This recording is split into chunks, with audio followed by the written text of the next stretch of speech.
विकी देखा तोरा खातिर के हुआ आइल बा। हाय विकी। हाय सीमा। आओ ना अंदर आओ ना, please come। अंदर आजा शेखर। Hi hello. ई शेखर है हमार फ्रेंड, हैदराबाद में रहेला। फ्रेंड मतलब फ्रेंड ना, बॉयफ्रेंड है।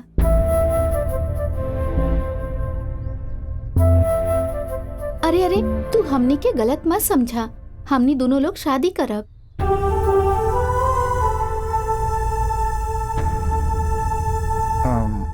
याहू मैसेंजर पे मिलल रहनी, बहुत अच्छा इंसान है। तारा पता बना कि हमार पापा कैसन बाड़न। बस 1 घंटा हमनी के बात करे देना। आज शाम की बस से चल जाई। तारा कोनो प्रॉब्लम तो नहीं खे ना?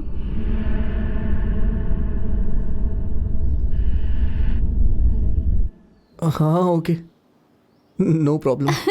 कहली रही ने शेखर, हाँ। विक्की बहुत अच्छा इंसान है। घर के लोग और उनका दोस्त भी। अंदर ही